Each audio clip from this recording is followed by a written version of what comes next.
எல்லா middle class ஃபேமிலிக்கும் ஒரு ஆசை இருக்கும். தன்னோட சைல்டு வந்து ஃபாரின்ல போய் படிக்கணும். ஆக்ஸ்ஃபோர்ட், ஹார்வர்ட்ல போய் சேர்ந்து படிக்கணும் ஆசைப்படுவாங்கல்ல. பட் அந்த ட்ரீம் என்ன ஆகும்?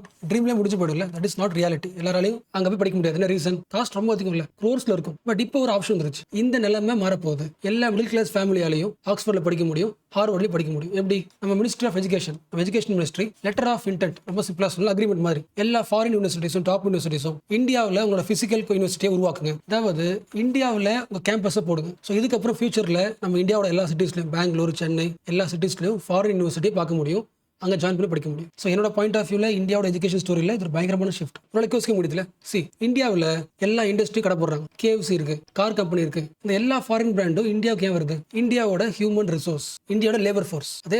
அதே மாதிரி இந்தியாவோட முக்கியமான ஹியூமன் ரிசோர்ஸ் யாரு? யங்ஸ்டர்ஸ்ல. அப்போ அவங்கள டேப் பண்ண ஃபாரின் யூனிவர்சிட்டி உள்ள வரலாம்ல. That is the idea. So இப்போ ரீசெண்டாக 2023 இந்தியாவோட UGC என்ன பண்ணியிருக்கு? அதாவது யூனிவர்சிட்டி கிராண்ட் கமிஷன் ரூல்ஸ் போட்டிருக்கு. டாப் ரேங்கிங் ஃபாரின் யூனிவர்சிட்டிஸ் இந்தியாவில் பிசிக்கல் கேம்பஸ் ஓப்பன் பண்ணி எஜுகேஷனை ஸ்டார்ட் பண்ணலாம். அண்ட் ஆல்சோ உங்களோட காலேஜ் எப்படி ரன் ஆகுமோ அதே மாதிரி ஆப்ரேஷனலா ஆட்டோனமியா ஒர்க் ஆகலாம். ரெட் டேபிசம் இருக்காது. ரெகுலேஷன்ஸ் ரொம்ப கிளியரா இருக்கும். என்ன உருவாக போகுது? இந்தியாவில் வேர்ல்டு கிளாஸ் எஜுகேஷன் உருவாக போகுதுன்னு வச்சுக்கலாமா?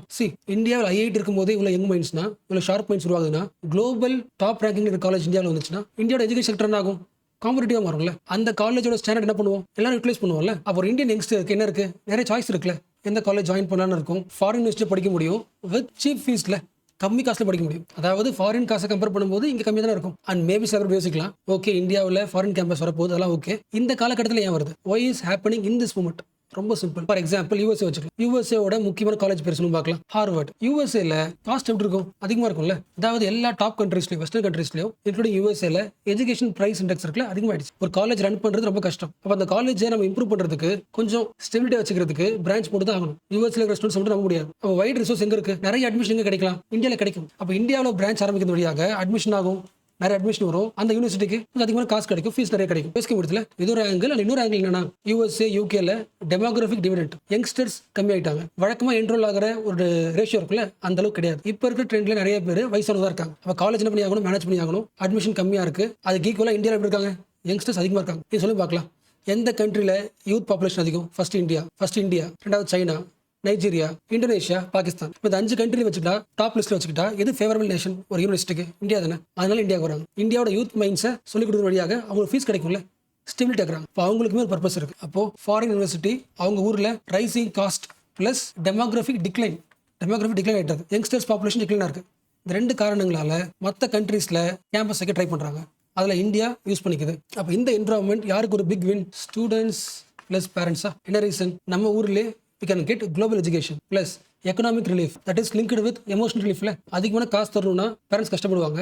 அது இந்தியாவிலனா கொஞ்சம் சீப்பா இருக்கும். ஸோ எமோஷனல் கொஞ்சம் ரிலாக்ஸ் ஆகும். ஸோ ஃபினான்ஷியல் பர்டனும் குறையும், ஃபியூச்சர்ல எமோஷனல் பர்டனும் குறையும். அண்ட் ஆல்சோ ஃபாரின் கேம்பஸ்ல இந்தியாவுக்குள்ள யார் சொல்லி தருவா? டிஃப்ரெண்ட் எக்ஸ்பர்ட்ஸ் இருப்பாங்க. Divorce exposure. யோசிக்க முடியாது. நம்ம இந்தியா என்ன மாத்தணும்னா, இந்தியாவில் ஒரு ஃபாரின் யூனிவர்சிட்டி வருதுன்னா அந்த ஃபாரின் யூனிவர்சிட்டியில இந்தியன்ஸ் மட்டும் படிக்கக்கூடாது. நம்ம தர ரூல்ஸ் அண்ட் ரெகுலேஷன் ஒரு குளோபல் ஸ்டாண்டர்டை இங்க உருவாக்கிட்டா அந்த ஃபாரின் யூனிவர்சிட்டிஸ்ல இந்தியன்ஸும் படிக்கணும், மற்ற கண்ட்ரிஸும் படிக்கணும். ஃபார் எக்ஸாம்பிள் ஆப்பிரிக்கன்ஸ் வந்து படிக்கலாம், ஏஷியன்ஸ் படிக்கலாம், அமெரிக்கன்ஸும் படிக்கணும். என்ன ரீசன்? இந்தியாவில் அதே ஃபாரின் யூனிவர்சிட்டி தான், பட் ஃபீஸ் எப்படி இருக்கு? சீப்பாக இருக்கு. அப்போ குளோபல் எஜுகேஷன் எப்போ மாற்ற முடியும்? யோசிக்க முடியுதா? ஃபர்ஸ்ட் பார்த்தோம்ல, எப்படி ஸ்பேஸ்ல மற்ற கண்ட்ரிஸ் நம்ம ஹெல்ப் கேட்குறாங்களோ, எஜுகேஷன்லையும் மற்ற கண்ட்ரீஸ்ல இருந்து ஸ்டூடெண்ட்ஸ் இந்தியா வந்து படிக்கணும். எப்படி வந்து அந்த காலத்தில் நாலந்தா, சாந்தினிகேதன் ஒரு எக்ஸாம்பிளா இருந்துச்சோ இந்தியாவோட யூனிவர்சிட்டியில, இந்தியாவில் இருந்த ஒரு பெஸ்ட் எக்ஸாம்பிள் மாடல்ஸ். இப்போ அதோட தொடர்ச்சியை அதை உருவாக்க முடியும். ஓகேவா?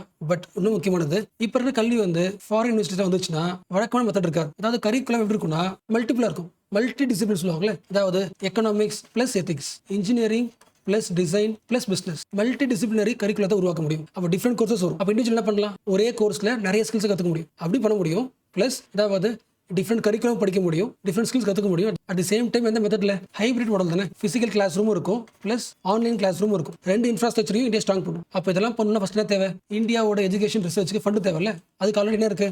NRF இருக்குல்ல, அனுசந்தன் நேஷனல் ரிசர்ச் ஃபவுண்டேஷன். என்ன பண்றாங்க? எஜுகேஷன் ரிசர்ச்சுக்கு ஃபண்ட் ரெடி பண்ணி தருவாங்க. So multi disciplinary hybrid model with research funding, இதெல்லாம் என்ன ஆக போகுது? இந்தியாவில் இம்ப்ரூவ் ஆக போகுது. அகைன் சொல்றேன், மல்டி டிசிப்ளினரி இப்படி யோசிங்க. நியூ கரிக்குலம் வச்சுக்கலாம். Renewal energy, public health, advance engineering எல்லாமே வரும்ல. இது எல்லாமே இங்க இருக்கிற IITs இருக்கா, எய்ம்ஸ் இருக்கா, எல்லாம் என்ன பண்ணுவாங்க? கொலாபரேட்டா ஃபாரின் யூனிவர்சிட்டிஸ் சேர்ந்து இம்ப்ரூவ் ஆகலாம்ல, குளோபல் ஸ்டாண்டர்ட் உருவாகலாம்ல.